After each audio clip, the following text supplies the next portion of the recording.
Jordan Thomas. I'm the creative director of Bioshock 2 and of the 2K Marin studio. I'm Melissa Miller, senior producer, also 2K Marin. Okay, thanks very much, Melissa and John. Thanks for taking the time. Bioshock 2 is obviously a successor, the second part, and mostly with the second part you take the first one at 2 levels and 1 weapon, and that's it, and you sell it again. Left 4 Dead 2, for example, is a splendid example for doing just that. Are you trying to do the same, or is it really a new game with a different scope, different emphasis? I would say it's definitely a true sequel in that there is much new content, both in terms of the player's ability to shape his or her character. There are a lot of new options in terms of the weapons and the plasmids and the gene tonics, which allow you to upgrade yourself.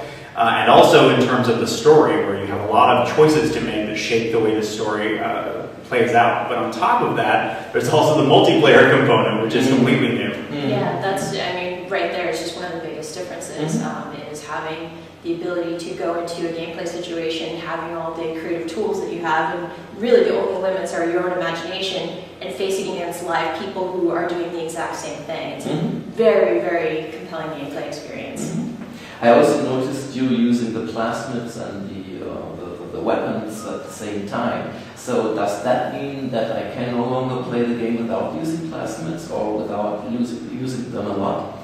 Actually, we don't force you to use really anything. You know, there are challenges you will face which demand that you figure out some way to address them, because the world is not necessarily your friend.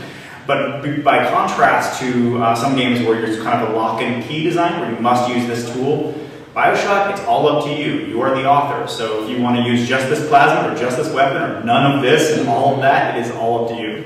Yeah, personally, I'm terrible with aim. You were. I've gotten better. But the first game when I worked on it, I loved the plasmids because I was like, I don't have to aim at the head. This is fantastic. So yeah, having dual wield just has a lot more opportunity. Like if you saw, the fact that I threw up the splicer that was encased in the ice block and was able to shoot it at the same time with the rivet gun. One thing to point out though is in multiplayer, we actually don't have true dual wield. We have an offhand model, so you're going through and you're using your weapons, and then you'll shoot off a plasmid really quickly. But it's still quicker than switching, but in the first game between weapons and plasmids. So with a new storyline, which is set 10 years after the events in the first game, you obviously try to change Rapture in a way that it's still the same place where people feel at home, but at the same time it's different. You mentioned that much of it is flooded now. There's another antagonist, this Miss Lamb, if I got it right, Sophia Lamb. And she's trying to have her perverted religion promoted. And I also think you changed a little bit the way of the storytelling by no longer putting all your hope in the audio logs, but also let us speak to people. Yes, you will come across characters who speak to you, and they're fully animated characters with facial animation, which is new for Bioshock 2. And they have unique moral positions, which are much more gray than a little sister. As adult characters, and you have to decide what to do with them, and that changes the way the story ultimately kind of unfolds. That's the judgment you mentioned. Yes. So it's a yes or no or A and B kind of thing? It's different from character to character. I can't spoil much because I want you to see these choices in context, but they are all a little bit different from the next, and each one challenges you in a different moral way. I could be wrong, but I think the water has been improved. It was not possible in the first game to actually flood a room, for example. There were some scenes in the beginning where that happened, but now you seem to be able to flood a whole room, and all the corpses go off and float around.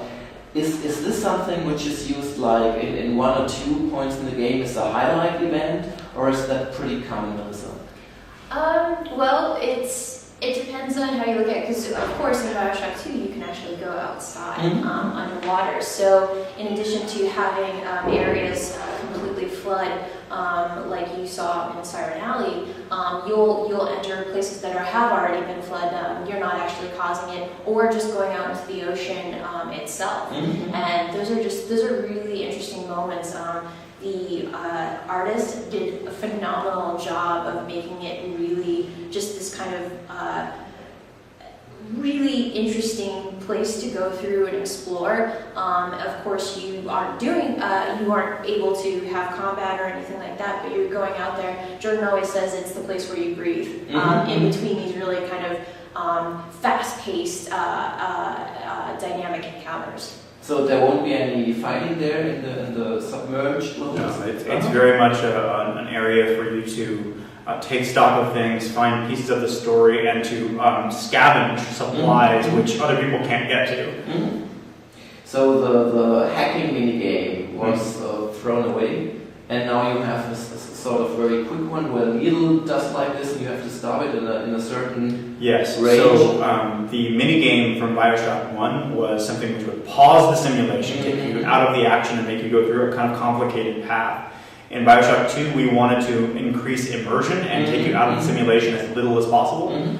So letting you hack from a distance, first of all, and then second, to make the minigame something that you actually have to work into the live Rapture environment was the first design goal. The second one was to give it a little bit of depth so that there are some of the sort of hacking gauges where there are multiple stages where they move much faster, or where there are little slivers of blue where you can stop the needle in a place that gives you a bonus and improves the machine as opposed to just turning it over to your side. But still, it's one minigame. It will follow you through all the game, and chances are that in the end of the game, that will be an interesting thing to see what your opinion is, because the speed at which you can resolve those issues is based in part on how good you become at it.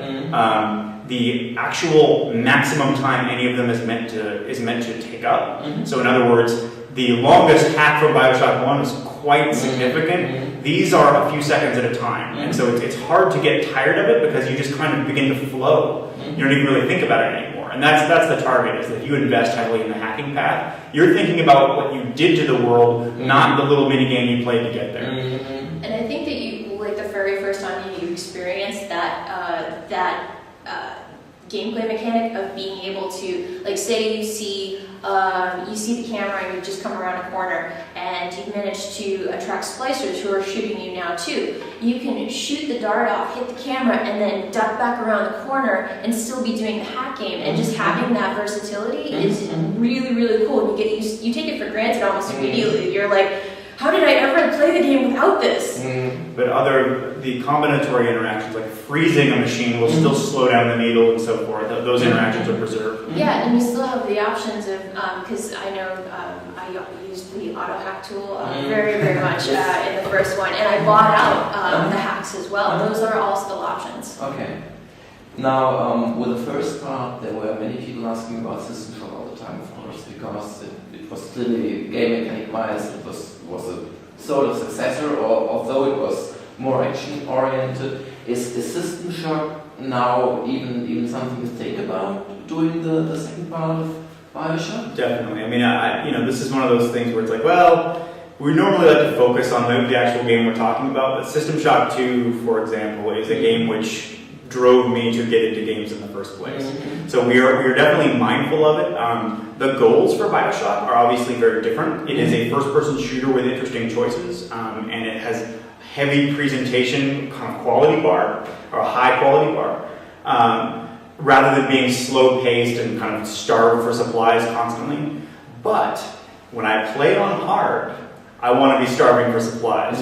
We sort of use those kind of games as the high watermark, if you will, for the way that it should feel when you are most challenged in Bioshock.